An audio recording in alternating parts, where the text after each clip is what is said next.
Monday. It's Mark Pires.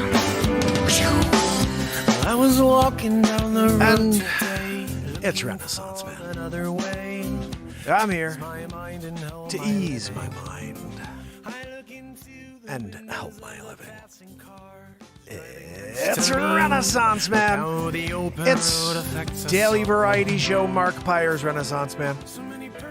I'm here to connect with you, to amplify your current state.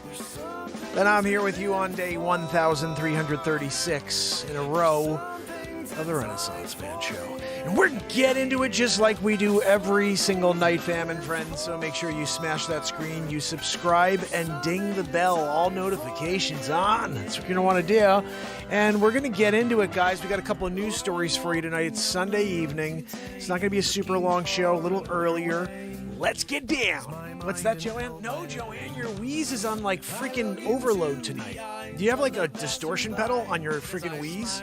Because we're here trying to do a show. You know. How's everybody doing out there in TikTok world? I want to say hi to you. I want to say hi to everybody over on YouTube. Remember, we're here every single night. This is the 1336th day in a row of this show. It is the longest running show on planet Earth. Planet, flat Earth, whatever the frig you want to call it. We're the longest running show on it. And it's every day, and we do it for about a half hour plus. So don't go anywhere. It's just going to be about 30 minutes of news for you right now. We're getting an incoming woohoo. If you guys don't know about it, Zabrosk. Matt Zabroski, hired hand, comes out here and drops a woohoo for us every single night. And then we get into the friggin' show. So how's everybody doing? Where are you guys coming in from tonight? Say, hey, I'm from Louisiana. I'm from Detroit. Whatever the frig on the screen. And smack that friggin' screen. The more you do it, the more family members you come and hang out with us here. It's a positivity platform. We're here to lift each other up into the friggin' light. You know? Tonight we're talking about gravity. Yeah, it's a story I saw. Look, I pull stories and we read them live, cold, and we see how it goes. Like a Jim Carrey / Charlie Day read. And we have a good time. There's typically no swearing here. You guys can swear all the frig you want, you know what I mean? But when I'm doing the news, we just get into it and try to keep it clean for you in case you got a kid around or something. After 10:30, I may drop a friggin' F-bomb. I'm just saying. You know? But listen, we're doing it every single day. I hope you guys are too. And let's see, Willie West. Are you coming in from the West Coast, Willie West? Anyway, who's out there on the YouTube channel? I see Trish kicking it with me from the top, and Wolfie's over on D Live. Guys, we're live on like 17 platforms right now, and I don't know if anybody's watching on any of them, but if you can, and you see this platform, and you see this show, smack that friggin' screen, right? What's that, Joanne? No, Joanne, I can't give you the microphone so you could say hello to the TikTok family. I'm sorry. She'll break the camera. She's done it 5 times over. We're trying to save, you know, some dollar bills here. Just, you know what I'm talking about. 2022 recession style. But anyway, guys, there's a woohoo coming. Let's get into it together. Got some news coming. 1336 days in a row. Let's get it. Joanne, stop the wheezing. Zabroski, woohoo. Give it to us. Woohoo! Right? Oh, man, that was good. 7.9. Zabrosk, what do you expect? You did it, but it wasn't like an awesome woohoo. It was a good one. You know, it's not like you were like giving us the Grammy-worthy performance that we expect on a daily basis here. So anyway, guys, we're going to get into the news now. Zabrosk, thank you again for the woohoo. Joanne, can you pop this up on the screen so family members are able to see this freaking story with me, YouTube style? You know, it's the problem with Joanne is she wheezes and she doesn't work. You know, they said like whistle while you work. Joanne's wheezing while she doesn't work. Yeah, it's a new song I'm writing. We're going to do it later on. Wheezing while she doesn't work. I just play around with her sometimes when she do. Joanne, don't throw your freaking doll hair at me. She gets paid $500 an episode in a freaking envelope. I cut the doll hair every day. 500 2 3 into an envelope, you know. Anyway, guys, by the way, just remember at the end of the day, Joanne's not real. But this story about to read is, here we go, a new study confirms. Well, Joanne, can you do me a favor here and get it on the screen at least? Like, I'm here trying to do it. Oh, there we go. Thank you, Joanne. But Joanne, I'm not on the screen anymore. Oh. Thank you, Joanne. Sometimes she forgets to push the button. But I'm here with you now. So, guys, let's get into this friggin' story. By Men, we're doing it early today. By Men wanted their sponsorship, moment early in the show tonight instead of after the news story. I told him I'd do that. Just tonight only, we'll do a By Men at the top. Usually we give it right at the tail. You know what I mean? It's usually where it goes best. You do the By Men after the speed stick roll on deal, A new study confirms that gravity has remained constant for the entire age of the universe. I think this is going to be an interesting story. For over a century, astronomers have known that the universe has been expanding since the Big Bang. Joanne. For the first 8 billion years, the expansion rate was relatively consistent since it was held back by the force of gravitation. However, thanks to missions like the Hubble Space Telescope, which is like a freaking plane that flies around, by the way, and it has a telescope on the plane, and they shoot out at night, and they get lots of really cool stuff. And they're like, look, the Hubble shot this. No, I'm sorry. This is a stupid freaking telescope in a plane. Check it out. I forget what it's called. Saw it the other day. I was like, interesting. It's like a 20-ton freaking telescope on a plane, on like a 767, flying around. They call it like Sally or something like that, or Atlas, some weird thing. And they're like out there freaking shooting every night. And from a plane, and they're, hey, look what we got tonight. Interesting. This is a contentious hypothesis since it means that Einstein's general theory of relativity, which has been validated 9 ways from Sunday, it's wrong apparently. But according to a new study by the International Dark Energy Survey Collaboration, the nature, Joanne, is that a thing or is it nature? You want to try that again? Yes.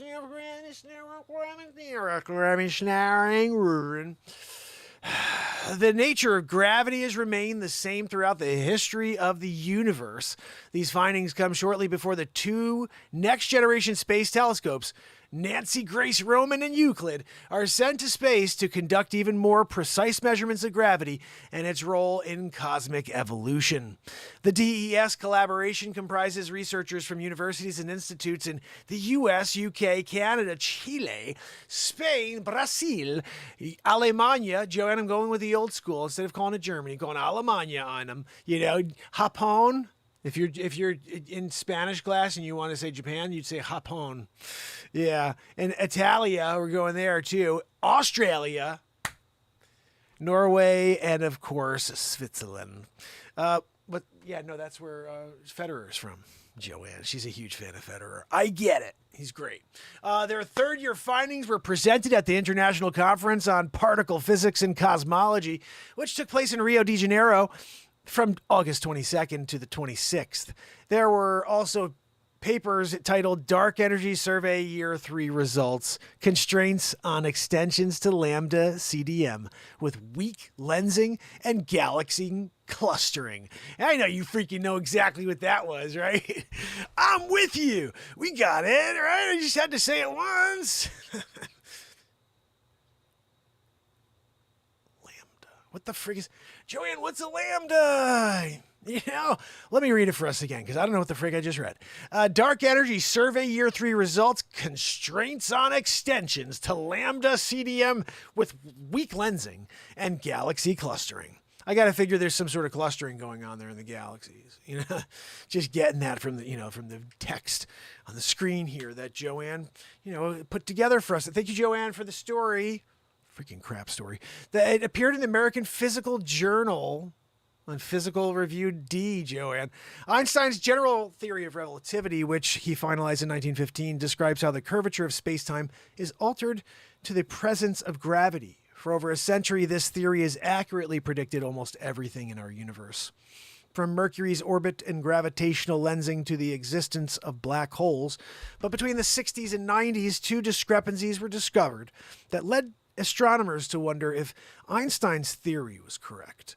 First, astronomers noted that the gravitational effects of massive structures like galaxies and galaxy clusters did not accord with their observed mass.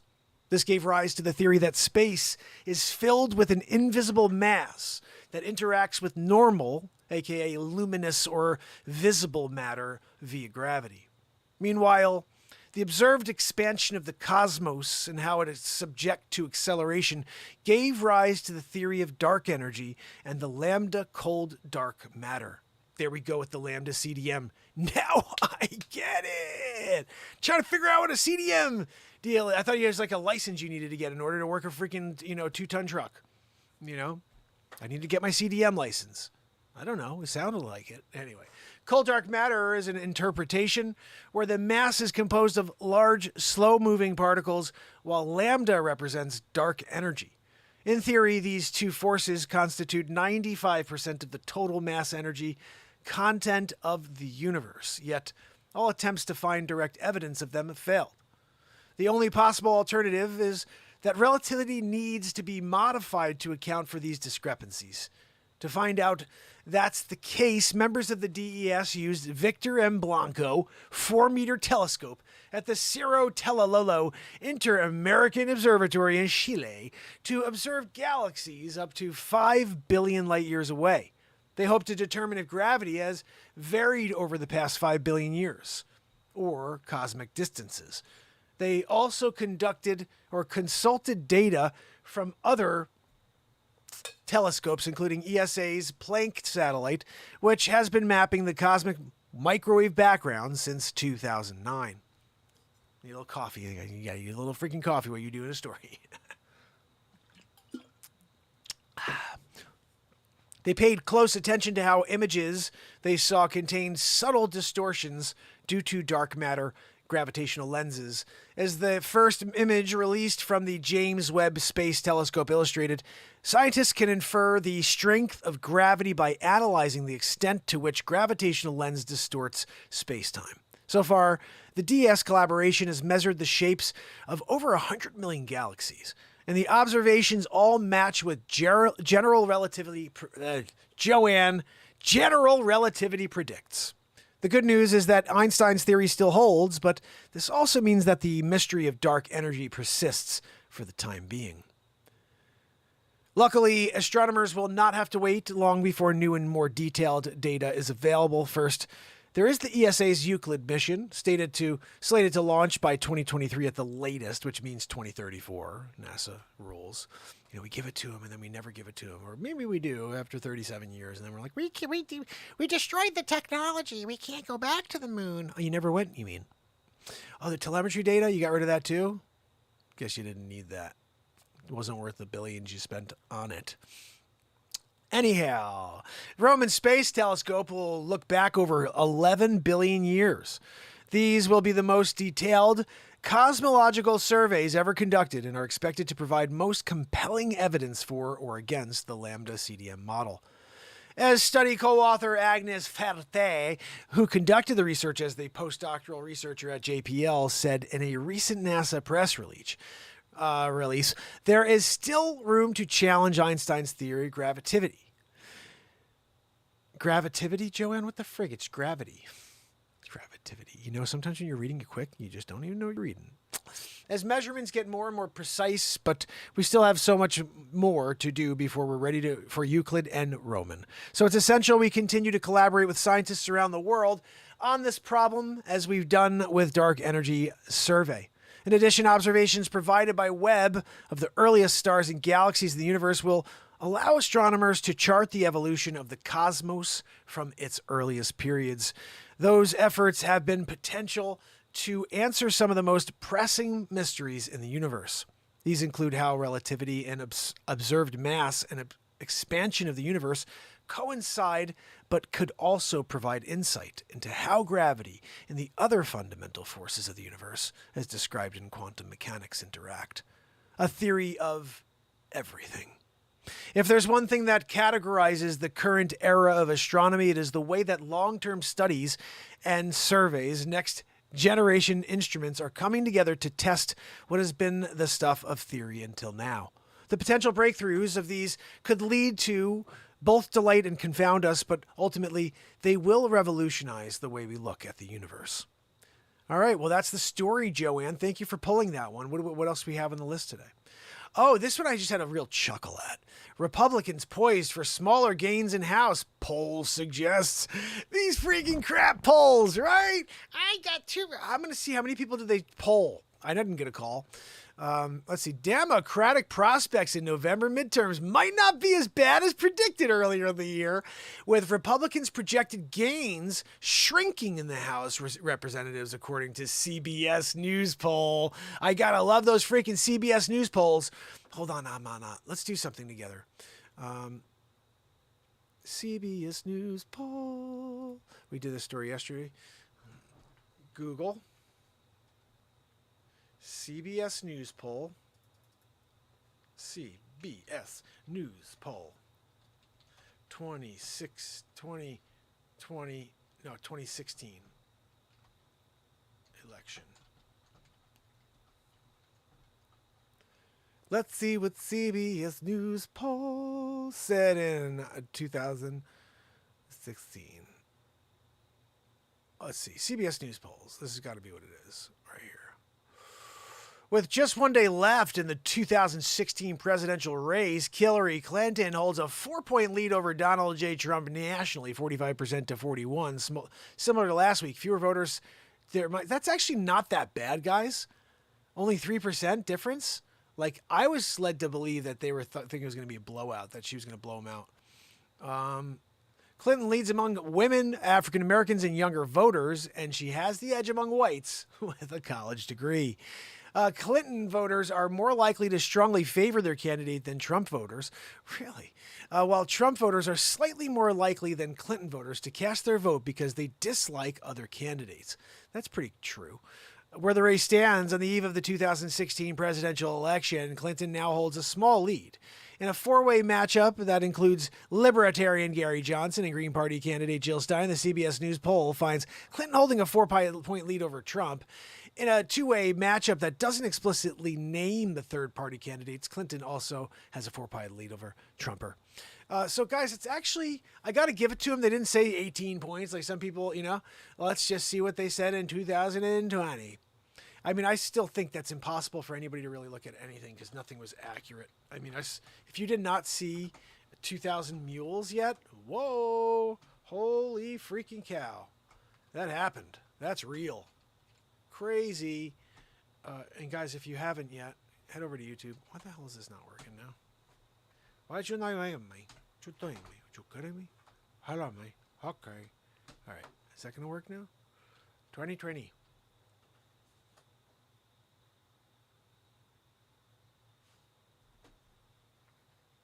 What the frick is wrong? Is the battery dead or something? Maybe the battery needs to be changed. That could be what it is. Hold on, Oh, I know why. It's that thing is freaking open. Jeez, you know what? Sometimes you're just like not seeing what's on the other side of the screen. Where were you guys on that one? Okay, election results now. We want to go on the eve. Let's see. CBS poll. 2020 election. Eve. Let's see if there's anything here.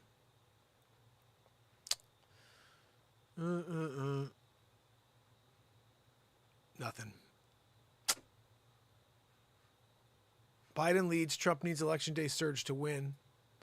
Well, I think he got that, but apparently our current president got 81 million votes. Anyway, I guess I gotta say that I didn't go as planned. It backfired. I expected that to be like 18 points that Biden's going to win by, or 18 points that Clinton's going to win by 3 points. That could go either way when you get a stupid poll and it says 3 points and then Trump wins. You know what I mean? And that was pretty much down the middle. There's pretty even there, the votes. I think they got about the same amount of votes between Trumper and Hillary.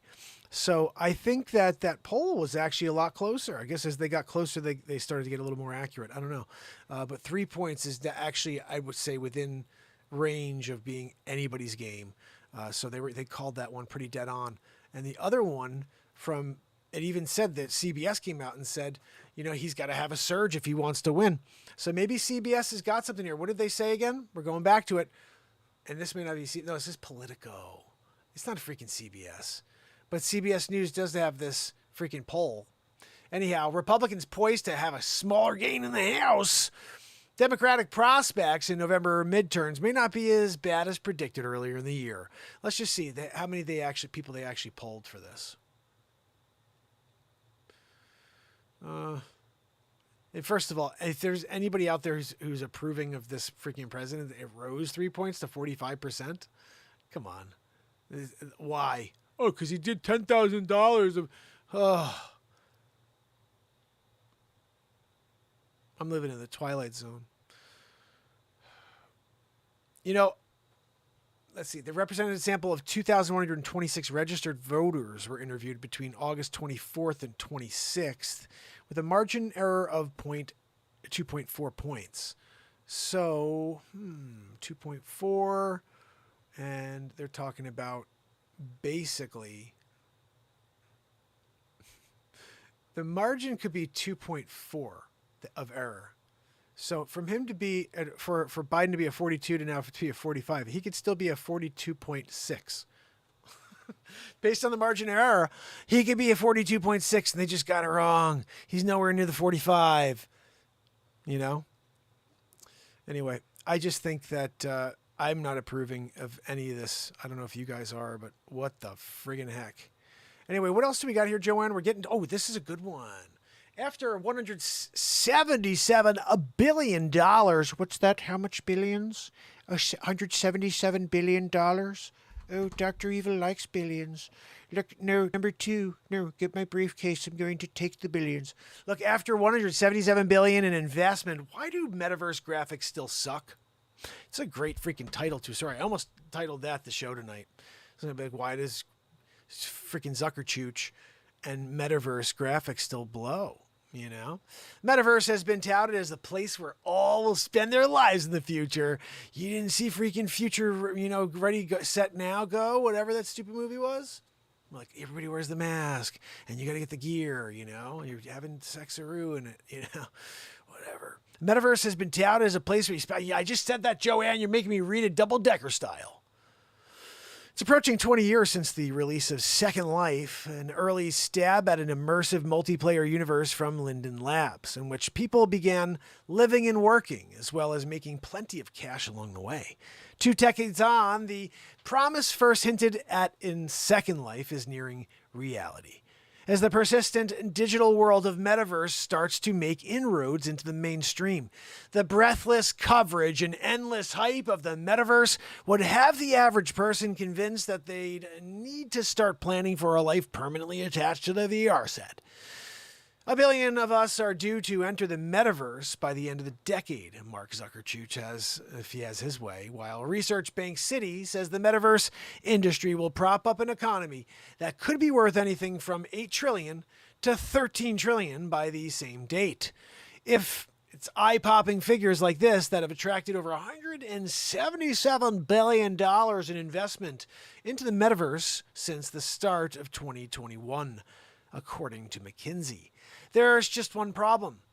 The graphics on the platforms being heralded as the forefront of the future look about the same, if not worse, than 20-year-old Second Life. Wow! When Meta announced the launch, its metaverse platform Horizon Worlds in France and Spain this week, it was greeted with widespread monkeypox. What? Joanne, widespread mockery. She's just being a goose, She changed it on the screen. You guys saw that.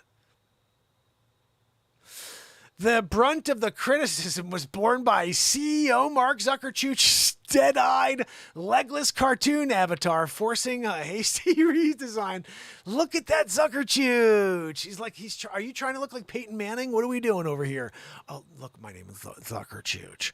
I'm in the metaverse now where people like me. Nobody freaking likes you anywhere.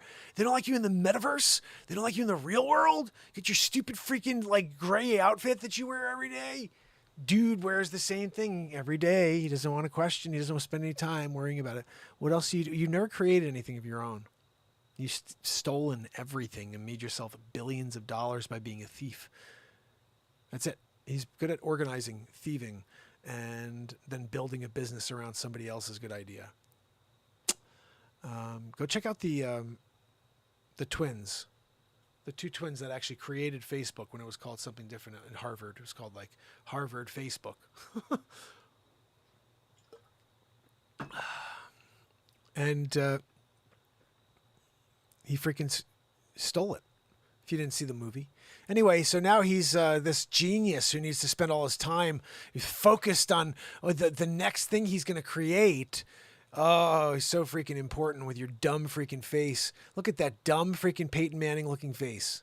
Are you kidding me? Crushed nose? What are we doing over there, Zuckerchooch? Where are your dumb dimples? I don't see enough of them. Freaking, where's your adreno?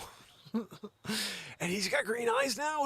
What, Joanne, when did Zuckerchooch have green eyes? I'm looking for a girl with green eyes. Oh, you're doing that? Are you kidding me? Big City, Little Big Trouble, Little China style? Lopan? When Lopan came out, looking for the girl with the green eyes, Kirk Russell, popped out. And he's like, I'm going to save Kim Cattrall. But really, looking for the girl with the green eyes. That guy was freaking the best, Lopan. It's not just the big Tex legacy players that were affected. Look at that dumb freaking face. No, Joanne, I know, it's ridiculous, And yeah, no, Joanne, the wheeze is, it's impossible to get over the wheeze. If you could please keep it down. Just a tad. You could put something over your face like a pillow. That might help. Look at that dumb face. Joanne, take the pillow down now. And look at that dumb face up there. Zuckerchooch. No, I know. Joanne says she'd still date him. Joanne, I know you're a gold digger. Whatever. At the end of the day, I got a gold digger back there. She gets paid doll hair. Of course, she's going to be down with Zuckerchooch, even though he looks like a freaking Peyton Manning wannabe. Anyhow, guys, Decentraland has come in for criticism with their graphical stylings too. This looks like freaking 8-bit. We're going back in time to Nintendo 64-ish. That's basically what we got here, is like Nintendo 64 graphics. It's terrible. Game Boy-ish graphics, you know what I mean? And like, oh, look, I bought a piece of crap freaking art land. You bought a piece of land on Decentraland? Where it's like, oh, it's decentralized land. No, it's a freaking crap website that someone designed. And they put a dumb ship there. Freaking One-Eyed Willie's on there, They're going to go out there and see if it's filled with gold, Chunk. Chunk is going to go out there. He's going to bring, he's going to go out with Sloth. And together, they're going to take over that ship. Sloth's going to jump up to the top with his freaking dumb knife. Hi, you guys. He's coming down, Shh. Chunk. Everybody's like, what the frick is the Mongoloid? He comes out of nowhere. He's patting people, One-Eyed Willie. In Decentraland. Oh, you have to buy a piece of land if you want to have a shot at One-Eyed Willie. Anyway, guys, I bet you're not going to go and buy a piece of land. You're not up for it? You're not up for the challenge, One-Eyed Willie and Sloth? You remember Goonies? What the frig? It's like sometimes I'm going into these crazy little, like pieces of movie history where I just start rambling on characters from movie history. And I have no idea if anybody out there knows who any of these people are. If they're like, oh yeah, I miss freaking Goonies. I miss seeing Sloth do the truffle shuffle. No, nothing. What are we talking about over here? If you don't know about the truffle shuffle, you got to go and get Goonies. Go and rent that friggin' thing on. Go on. I'm sure you can watch it on YouTube. You can go get it on freaking Amazon Movies, whatever the frick it's called. I don't watch TV. I do this, and then I sell real estate. So I make a living.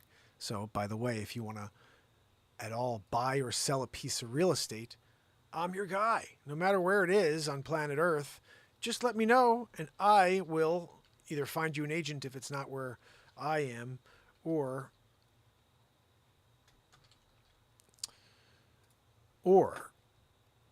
if you're in New Canaan, Connecticut, or anywhere in Connecticut, if you're anywhere in New York, I can help you personally. I actually love to do that, but Anyway, this is my newest listing that I need to sell this puppy, guys. I just reduced it.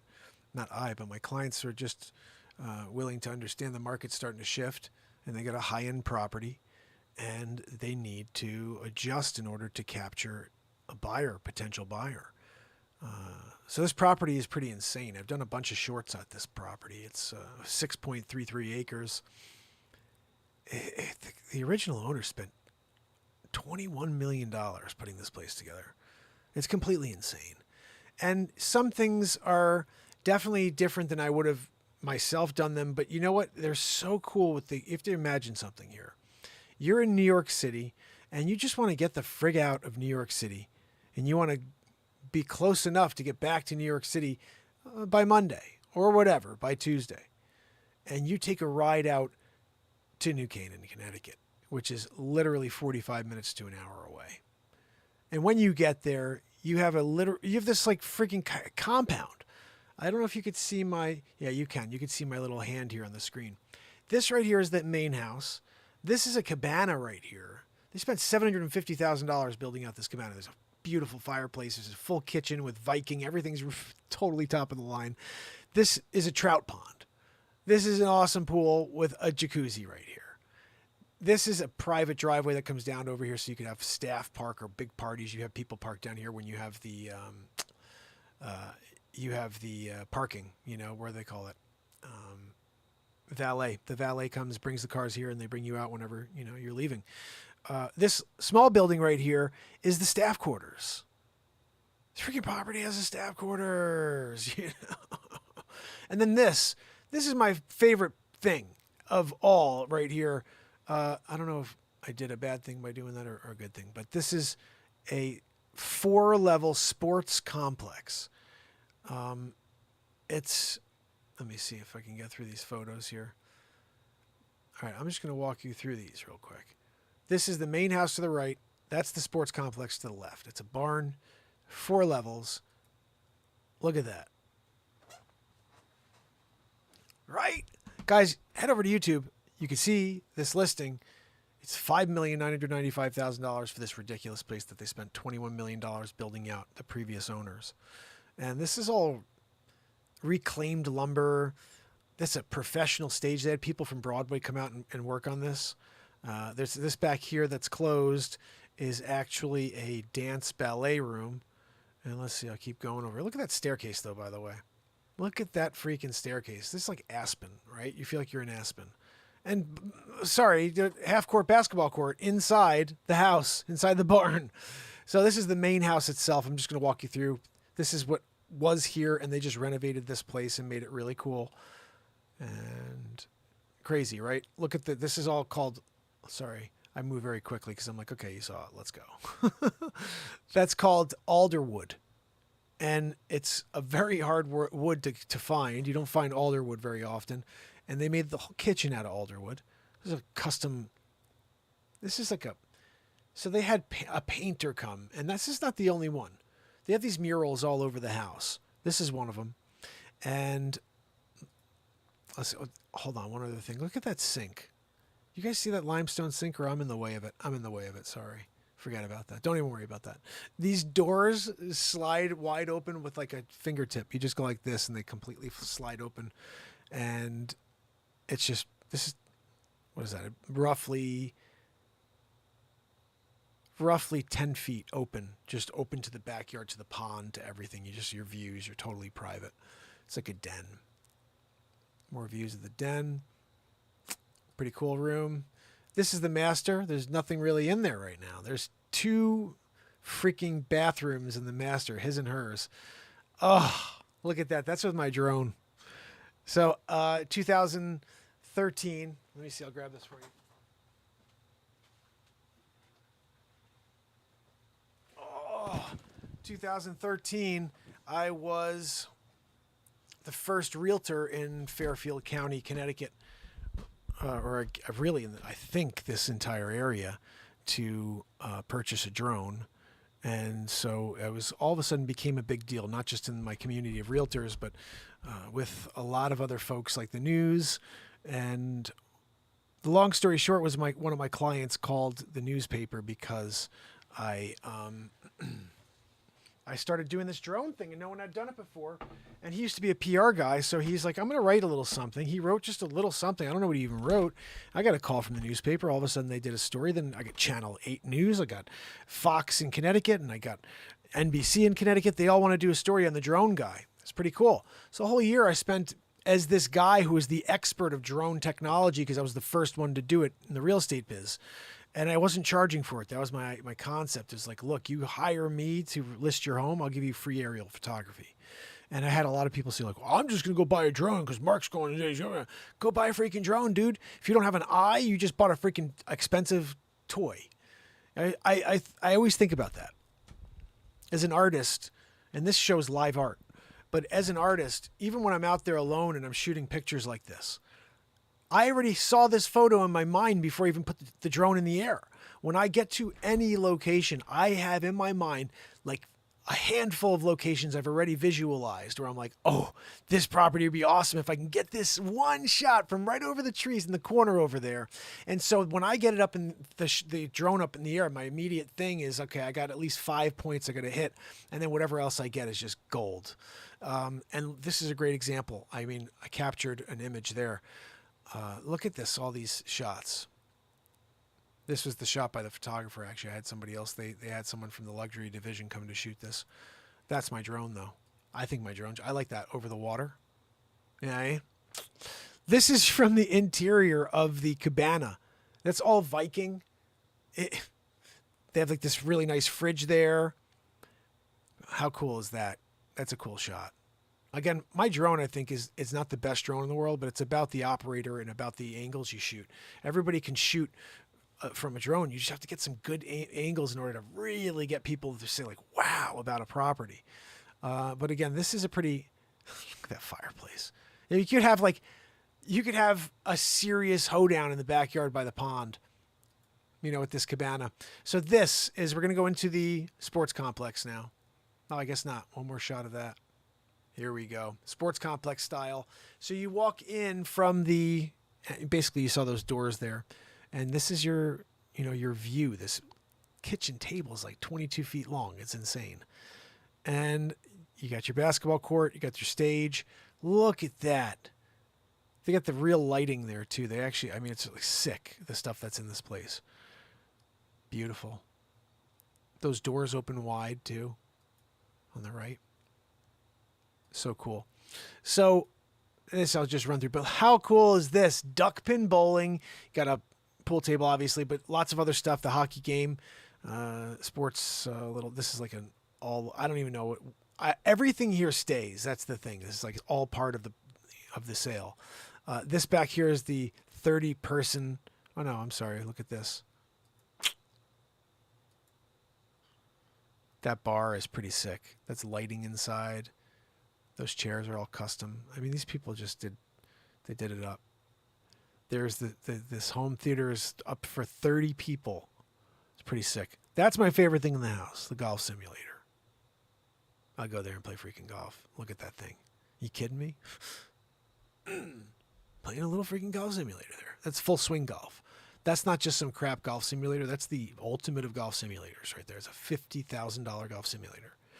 Comes with the computer, everything. And that is the freaking other mural. I was telling you about there's murals in the house. They had someone paint Augusta National. That's like hole 6 or something at Augusta National. They painted the entire hole. As you walk in to the right where that door is, the whole wall, everything is Augusta National on hole 6. It's sick. And so I love that. It's just really unique. And there you go. That's the house.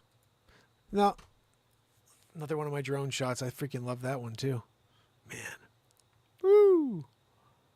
So imagine if you were flying up there, taking the shots yourself. That's the end. So right there, you got it.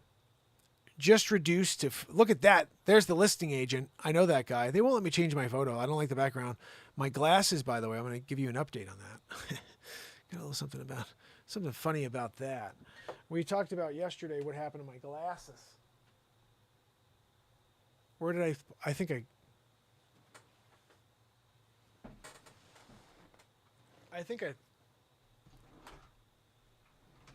I don't know what happened to the other part, but I'll tell you this. yesterday we looked at my broken glasses because Maggie ate the freaking hell out of them, you know? Well, today I'm in the yard and my daughter says, Daddy, look, I found the other part of your glasses. My freaking Maggie. She chewed the freaking hell out of this. Look at this. This is insanity. That's my dog. So I was thinking if I could find the other piece, I may glue the whole thing together as a gag, but now I can't find the other piece, so I may have thrown it out. I was like so upset that it is so freaking torched. She literally bit off all of the plastic. You could see the bite marks right there on the side. Oh my goodness, it's insane. That's a Maggie situation there for you. Oh my goodness, the lifeboat in the house, my brother Tommy. Andrew Golden, Chris Donaldson, Jeffrey Flissick, Pamela Swan, S. Coop, the lifeboat guys. If you haven't subbed, please do. And Tim Beers, Trish Killian, and Yardbirds. I'm loving it. Guys, we are getting into a little bit of news, but I wanted to share because I need to sell this property. If you guys know anybody who happens to be up in the New York City area, here's a crazy thing. There's this thing where they say 6 degrees of Kevin Bacon. Have you ever heard this? Where everybody can be connected within 6 people. And there is somebody who knows Francisco Lindor. Francisco Lindor just signed a $360-something million deal. And apparently he's looking at penthouses on like Upper East Side of New York. Well, Francisco Lindor, wouldn't it be friggin' awesome to have a $6 million property that was worth $21 million that has a 4-level sports complex, basketball and everything else, like bowling and stuff, and you could just get away after your game sometimes, you know what I mean? And you don't have to go to New York City, or you can, and then you could take that lady you met, and instead of, there, you could take her up to your freaking compound.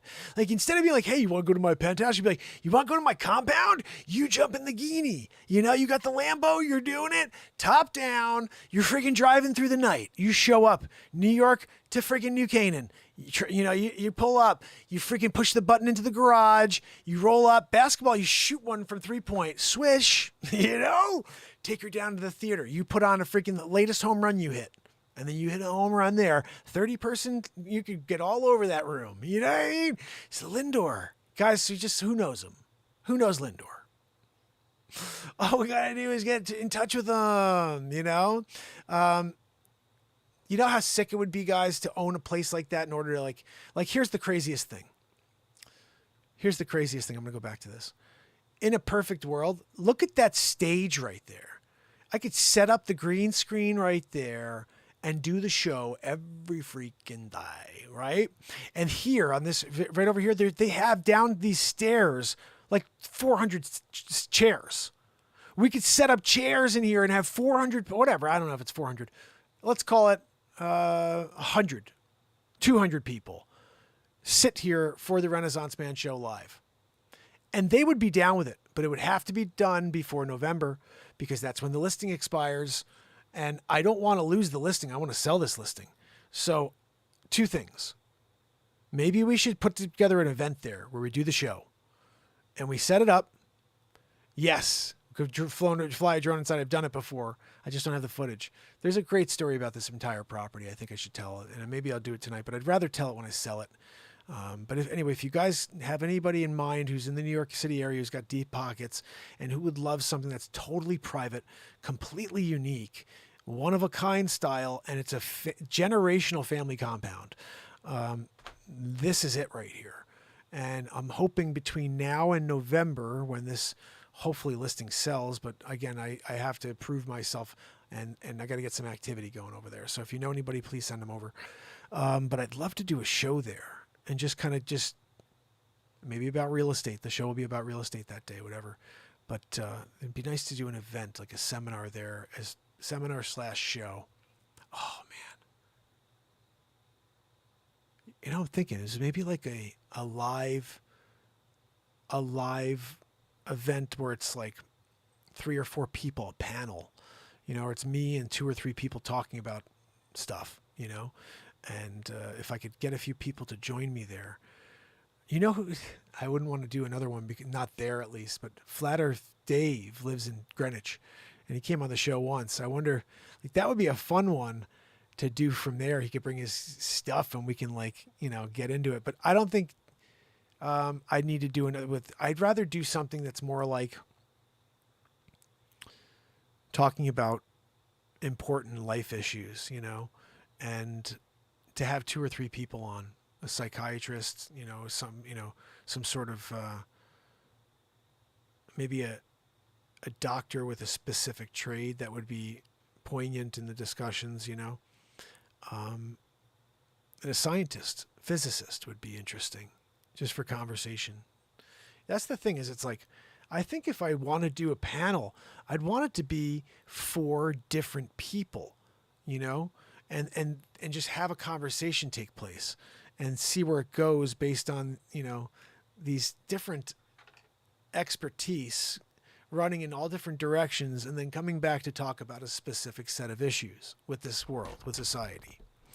And so I would love to, maybe, if you guys have any people in mind that you think would be able to make it to Connecticut and would do it free, because we're doing it for you guys just to put on a show. If they want to come and be a part of this and do something in this gym here and also hang out for the day, I'll grab lunch for everybody, you know? And I think this is going to be a fun idea. Worst case, I just set up and I do the show. You know what I mean? And Jeffrey said he'd fly up. That'd be freaking awesome. Jeffrey says, let's do this. That's hilarious. You know what's, Lindor, in his defense, his contract is different. He only makes about $2 million a week. He makes $2 million a week. Oh my goodness. Unbelievable. That's what I'm saying. It's just like 2 weeks, 3 weeks. He bought this freaking house. You know what I mean? In 3 weeks. 3 freaking weeks. Who knows Francisco Lindor?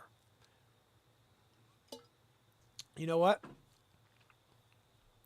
We need to do an episode that's what it's called, and then people have to push it out to him and see if we can get the dude to freaking show up. Maybe I should change the no, because this is too far into the episode. We have to do it first thing. Guys, here's the property. Where's Francisco Lindor?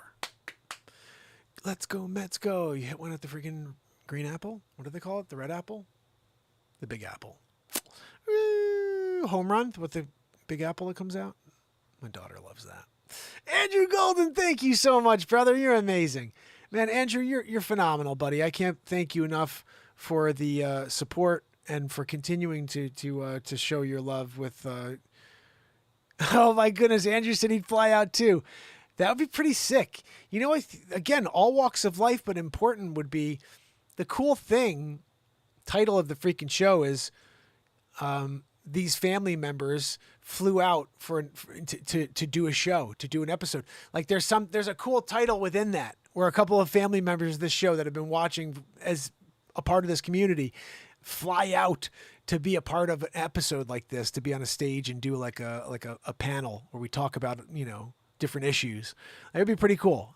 Like I gotta talk to the owners, but I want to do stuff like that. In fact, when I got the listing, I said to him, he goes, I really like what you do on social media, you know, with the music. He's like, you know, you have a stage there. And I was like, I'd love to. I tried to get the equipment going there. I couldn't figure it out. The equipment there is so advanced. They have this crazy stuff there. So I don't think I can do their equipment. I think what I could do is just set up and go live. I have to bring my computer there, though. That's the only thing that's difficult. Or do I? You know, it could just keep it really freaking simple and bare bones and just plug my phone. We go live, you know, YouTube live or through Restream, where it goes to all the platforms, but it's not through my computer where I've got all my gadgets. It's just we're live and we're doing a panel. And I set it up prior, so it just goes live on the feed. And that's that. At the end, I just push end. You know what I mean? But that could be something, because I don't think I could bring all my equipment out there. So we'll have to figure that little portion out. But that stage, right? I think that stage would be pretty wild. In fact, I wouldn't bring my green screen for that. That would just be like, get on that stage and do a thing. And there's got to be, that's the thing. I really do need an OBS setup where I can put multiple cameras, you know? So I could, ideally I could, while I'm in the middle of having this panel go, just click with buttons and have different cameras pop on the screen so people who are watching in can see the close-up of each person and also see maybe a close-up of the room, whoever's in the room. Because I think it would be nice to actually have some guests for a panel, not just to have a panel and we're in this freaking empty gym.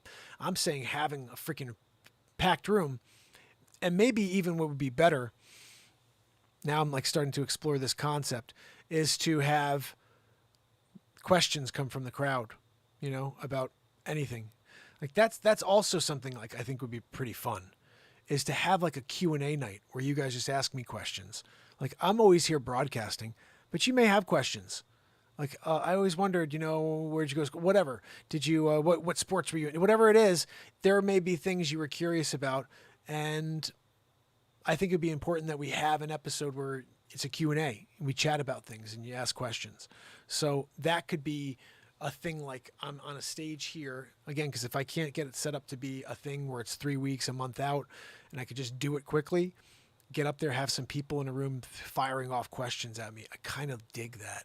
Like I almost want to get in front of a massive crowd like tomorrow and just have people ask me difficult questions and how I feel about it. And it doesn't matter really. You could say, I don't give a crap how you feel about it, but I just want to do that. I like that. I used to sit in a room with my old manager. This is before I moved to my company I'm at now. And he used to do this thing called practice makes permanent. And when you were in the room, it would be with the entire office, everybody who works at the firm. And there'd be a basket on the table. And the manager's sitting there at the front. And he says, who wants to play next? And I'd always go right up. I'm like, I'm up. I walk up there. I was like, I want to go first every single time. Because I wanted people to ask. It sounds kind of stupid, but I really wanted people afterwards to be like, oh, I don't want to go next, you know? And so I go up there every single freaking time, and I put my hand into this basket, and I'd pick out a piece of paper. I don't know what's on that paper. I hand it to my old manager, and he'd say, okay, why should I hire you? And that's a tough question for people to ask or answer. Why should I hire you? Think about that for a second. How would you answer if someone said, why should I hire you? And keep in mind, I'm a real estate agent. And so he says, why should I hire you? In snap response, I said, because I wake up every day thinking about what I could do differently today in order to sell my properties. And he goes, okay. And then, so that was it. The next week, because it was once a week, I sit down and one of the agents in the office is sitting there and he's just asking around the room. He goes, okay, so so why should I hire you? And he asks, hey, I'll call her Minnie. Hey, Minnie, why should I hire you? And she goes, because I wake up every morning thinking about what I could do different in order to sell my properties. And she didn't say it in a condescending manner. She tried to say it like as it was hers. And it friggin' pissed me off. And I looked at whoever was sitting next to me. I said, I'm never coming again. And I was like, I can't have people stealing what I say and then butchering it. Going in a listing appointment and saying, I wake up every morning thinking about what I can do. No, freaking don't pretend that's your words. You can't do that. You have to speak from the heart. If her answer is because I love what I do and because I'm going to work really hard for you. And if there is anybody out there, we're going to find them. That's an answer as well. When someone like a seller, I'm giving away my secrets now. Seller asks, what are you going to do different? What am I going to do different? I'm going to offer you exactly what everybody else offers you, but I also bring a social media background where I'm out here every day talking about the freaking property. Not every day, but we're talking about the freaking property. But outside of that, every property needs someone to be passionate about it. I feel like people look at everything as a number or as a sale, the transaction, and they don't look at what is beautiful about it. And that's what sells, is when you're passionate about something. And being passionate is one thing, but if you can't sit down with a homeowner when you're going to get a listing and you can't get along with them and you can't relate to them in some way where you put a smile on their face, you're not getting that listing. I almost feel like it's not even what you offer. It's not even what the commission is. It's how they get along with you, and can they relate with you? Can they work with you for a period of time in order to sell this property? And they ask themselves those questions. And you have to be prepared, you know? So anyway, that's why I got to start doing more around what I actually do. You know, that's what I do. I sell real estate. I need more listings like this. So if you know anybody who has a property they want to sell, instead of them just throwing it out there and saying, I'm going to make a phone call, say, you know what, why don't you let the Renaissance Man find you an agent? It costs you nothing. Just tell them that. It costs them nothing. All you do is give me their information, and then I will locate an agent. And if that agent does a job for them that's good, they're going to sell that property. And when that agent gets their commission for selling that property, a piece of that commission is going to be sent to me as a referral fee. It costs that person $0 more. It costs the same amount as it would as if they just picked up the phone call and said, hey, Betsy, can you help me? If I find you Joanne and she's freaking that much better and she doesn't have a wheeze, you know, they'll be really thankful. But like, if I should find you someone like a Joanne and wheezeless and she does a great job, Joanne's going to send over a referral fee. So it's what we do in real estate. In fact, it's one of the best parts of this business is that we supply each other with business, and in turn, we make a small referral fee in that transaction. So utilize the show because it's a different thing. If I was getting into finance, I would call Curtis Ray. He's a buddy who's been on the show. I would call Curtis Ray and say, hey, buddy, I want to do something with X. I got $50,000 I want to put towards an investment. What can you help me with? I wouldn't go onto Scottrade and start freaking making moves. That's stupid. You know, same as if someone's going to want to sell their house or get an agent, instead of just phone calling it in and saying, oh, who's on duty today? Oh, can I get that agent to help me? Do you guys realize when you call an agency and you say, I want to go out and look at property, that agency typically is going to find the agent in the office who's newest, who has the lowest commission split, so they make the most money on that transaction. And then they're hoping that that agent does a good job. The reality is you're not getting the best agent or agents. There's usually lots of good agents within an office. You want to make sure you're getting one of the really good agents. And that's why when you call and you ask questions, there will be a specific set of questions. Like, hey, what do you think? What's the market look like? Oh, how much is your commission? These are typical questions that anybody who's trying to figure out how to sell their house would ask.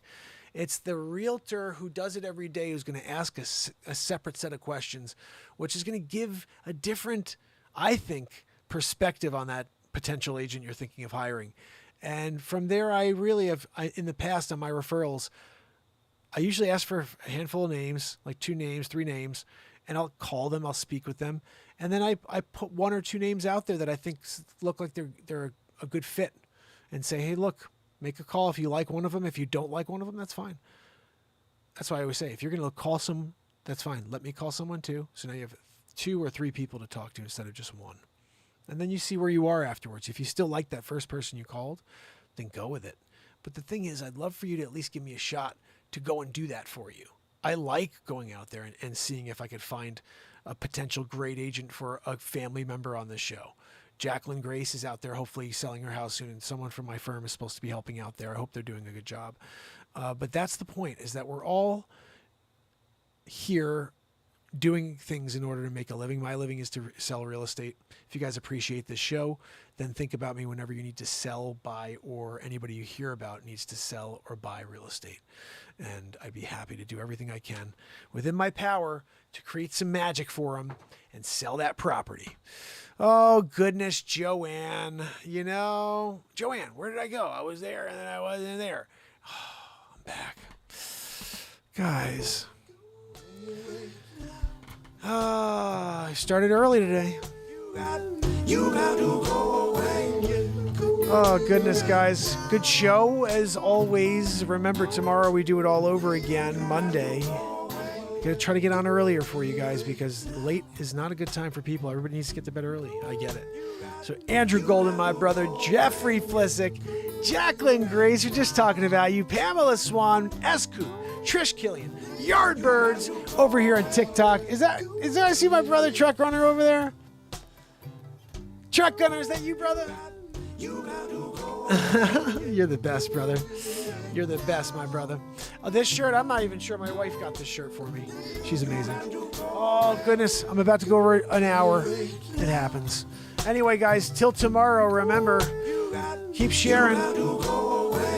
Shorts all day tomorrow. Lots of stuff coming at you. Oh, by the way, please go over to TikTok and check out all my recent shorts. They send them to nobody for some reason. I don't know why I'm shadow banned, but we got to break through. TikTok, I was getting views until like today for some reason. So check it out.